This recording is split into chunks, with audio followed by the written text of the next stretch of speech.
मैं देवों के देव महादेव के चरणों में प्रणाम करती हूँ। मैं गौरी पार्वती माता भवानी के चरणों में प्रणाम करती हूँ। मैं कार्तिक गणेश दोनों भैया के चरणों में प्रणाम करती हूँ। मैं सभी देवी दुर्गा के चरणों में प्रणाम करती हूँ। जितने गुरु भाई बहन लोग उनको मैं प्रणाम करती हूँ और महादेव से ही दया मांगती हूँ कि हे महादेव आप सब पर दया कीजिए, पल पल दया कीजिए। हे महादेव गुरु भाई बहन लोग, आज आप लोग के मैं एक राजा साहेब और एक ब्राह्मण देवता और धर्मराज की कथा सुनाने वाली हूँ। ब्राह्मण देवता अपने दोस्त से मिलने के लिए घर से निकल जाते हैं। फिर उनका दोस्त लंगड़ा और बहरा रहता है, वो चल नहीं सकता। ये सोचकर ब्राह्मण देवता सोचते हैं कि जाकर मैं अपना दोस्त से जरा मिलकर चलाऊं और अपना यात्रा को जाने लगते हैं। रास्ते में धर्मराज संग में लग जाते हैं। तब सोचते हैं, ब्राह्मण देवता गौर करते हैं कि मेरा पीछे पीछे कौन आ रहा है, और वो पूछ बैठते हैं धर्मराज से कि ये बताइए कि आप मेरा पीछा क्यों कर रहे हैं। धर्मराज कहते हैं, तुम्हें जहाँ जाना है वहीं पर मुझे भी जाना है। तब ब्राह्मण देवता सोचते हैं कि इन्हें कैसे मालूम कि मुझे कहाँ जाना है, और धर्मराज से कहते हैं कि आप बताइए कि आप कैसे जानते कि मुझे कहाँ जाना है, आप बताइए मुझे कहाँ जाना है।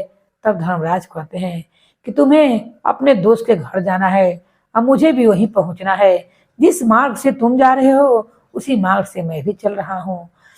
तब कहते हैं धर्मराज, उस जंगल में धर्मराज को चलते चलते रात हो जाता है और पंडित जी को रात हो जाता है। पंडित जी उस वृक्ष के नीचे बैठ जाते हैं। तब धर्मराज कहते हैं कि आप यहीं पर रहिए, मैं जरा सा आता हूँ घूम फिर कर। और जैसे धर्मराज घूमने के लिए निकलते हैं, उतने में उस नगर में, उस गांव में हल्ला होता है कि इनार में डूबकर एक आदमी मर गया है। ये बात सुनकर पंडित जी बहुत दुखी होते हैं, और जैसे ही बात का हल्ला होता है धर्मराज तुरंत वहां पर हाजिर हो जाते हैं ब्राह्मण देवता के लगे। फिर चलते चलते दूसरा दिन भी रात हो जाता है, और उस जंगल में, एक जंगल में फिर वहीं पर बैठ जाते हैं पंडित देवता, और उनका धर्मराज संग संग बैठ जाते हैं।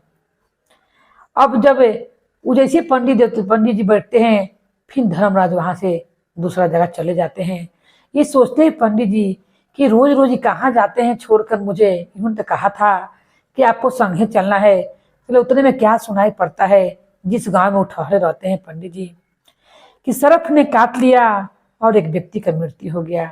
पंडित जी सोचने लगते हैं कि जब जब मेरे पास से हटते हैं तब तब घटना होती है, जरूर कोई बात है, आज मैं जान कर रहूंगा कि आखिर क्या माजरा है। जैसे धर्मराज उनके पास आते हैं, वो पूछने लगते हैं पंडित जी कि ये बताइए आपके हटते ही घटना क्यों बीतती है, आप कौन हैं, मुझे बताइए। तुरंत धर्मराज उनके साथ प्रकट होते हैं और कहते हैं कि मैं प्राण लेने के लिए गया था, क्योंकि मैं प्राण लेने के लिए ही जा रहा हूँ, और तुम जहाँ जा रहे हो वहीं मैं जा रहा हूँ, इसलिए कि तुम्हारा दोस्त का भी प्राण मुझे लेना है। ये सुनकर पंडित जी अचंभो हो जाते हैं और कहने लगते हैं कि ना मैं दोस्त के घरे जाऊंगा और ना ही धर्मराज प्राण लेने के लिए वहां पर जाएंगे। वो सोचते हैं कि मैं यहीं से लौट जाता हूँ। तब धर्मराज कहते हैं कि कितनो तुम चतुराई कर लो, मगर जिसका जब लिखा हुआ है उसका तो उस समय मैं प्राण नहीं करूँगा। ये कहते हैं कि मैं वहां पर जेबे नहीं करूँगा, तो आप कैसे जाकर प्राण लीजिएगा, क्योंकि आपको घर तो मालूम है नहीं। मगर ये तो नहीं जानते थे कि उन्हें सब मालूम है, उन्हें सब ज्ञात है कब हमको कहाँ जाना है। वो तो भगवान ने इतना शक्ति दे रखे हैं। उतने में उसका दोस्त को मालूम होता है कि मेरा पंडित जी, मेरा दोस्त था बचपन को, मुझसे मिलने के लिए आ रहा है। वो लंगड़ाते हुए गोर से बेचारा पाहिज खान का बहिर, तब वो बेचारा अपना जान प्राण दे के अपने दोस्त के लिए मिलने आता है। और जैसे मिलने आता है वो दोस्त के पास, दोस्त मुड़ ही रहते हैं जाने के लिए पंडित जी अपना घर वापस लौटने के लिए। उतने में वहीं पर दोस्त आकर गिर जाता है और तुरंत उनका प्राण राज निकाल लेते हैं। अब दोस्त जैसे पंडित जी ये देखकर बहुत अचंभो करते हैं कि मैं इसके पास नहीं गया, मगर ये मेरे पास कैसे आ गया। तब धर्मराज समझाते हैं और कहते हैं कि सब समय लिखा हुआ है, किसका प्राण कब लेना है और किसी किसी विधि में जाना है, ये सब निश्चय किए कैल है। तुम कितनो चतुराई कर लो, मगर जौन विधि जिसे लिखना जाना है वो तो जैबे करेगा। तुमने सोचा कि मैं इसके पास ना जाऊं, इसका प्राण बच जाएगा, मगर देखो इसका प्राण आज ही जाना था। और देखिए स्वयं शक्ति ना रहते हुए भी अपना देह पर ढांटी देकर आया और अपना दम यहाँ पर छोड़ दिया। ये सुनकर ब्राह्मण देवता बहुत चिंतित हो जाते हैं और कहते हैं धर्मराज से कि ये बताइए कि मेरा मौत कब होगा, आप मेरे बारे में बता दीजिए। धर्मराज कहते हैं अपने मौत के बारे में जानकर तुम चिंतित हो जाओगे, इसलिए तुम्हारे जानना उचित नहीं है। पंडित जी कहते हैं अब बताइए था कि मेरा मौत कब है, मैं नहीं चिंतित होऊंगा। तब धर्मराज कहते हैं 6 महीना के बाद तुम्हारा मृत्यु हो जाएगा और तुम स्वयं अपना मौत के कारण बनोगे। ब्राह्मण देवता ये सुनकर ताज्जुब करते हैं कि मैं अपना मौत के कारण कैसे बनूंगा, और वहां से लौटकर अपना गांव चले आते हैं। वो गांव आते हैं तो राजा ही पूजा पाठ कराने जाते थे, उनका पुरोहित रहते हैं वो पूजा पाठ कराने अब नहीं जाते और उस चिंता से उनका शरीर गल जाता है। एक दिन बात को राजा साहेब सैनिक को भेजते हैं और पता कराते हैं कि मेरा पुरोहित मेरे घर क्यों नहीं आ रहे हैं, जाकर देखो और पता लगाओ।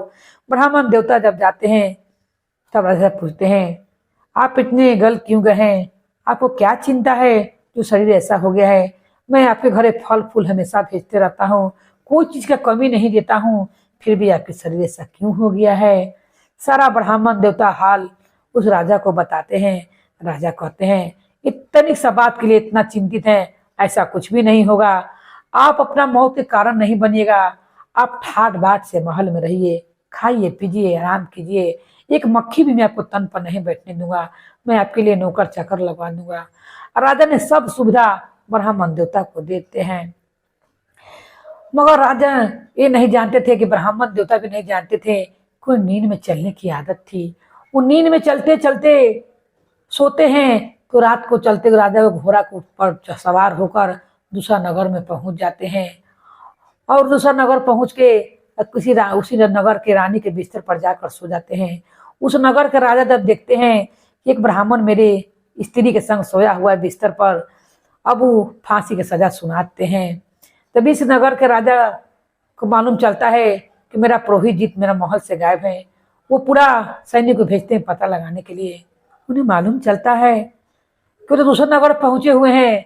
राजा साहब तुरंत वहां जाते हैं और जाकर कहते हैं कि आप यहाँ कैसे पहुंचे, मुझे बताइए।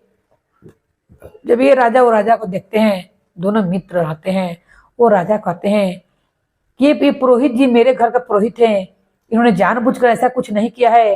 तब वो राजा कहते हैं कि मित्र मैंने वचन दे दिया है, इन्हें मृत्यु दंड का सारा हाल इस राजा ने उस राजा को बताया और कहा कि मैं तो इन्हें अपना महल में रख ले हूँ, क्योंकि इन्होंने कहा है कि 6 महीना के बाद मेरा मृत्यु हो जाएगा, इन्हें धर्मराज ने बताया है, इसलिए मैं इन्हें अपने आँख के सामने रख ले हूँ। और ये भी बात उन धर्मराज ने कहा है कि स्वयं अपना मृत्यु कारण ही बनेंगे। तब उनका दोस्त राजा कहते हैं, वो जो मित्र रहते हैं दूसरा राज के, कि मैंने तो वचन दे दिया है इन्हें मृत्यु देने के लिए, अब मैं क्या करूं। तभी पंडित जी कहते हैं कि ऐसा कीजिए कि आपका वचन भी रह जाएगा और मेरा मृत्यु भी नहीं होगा।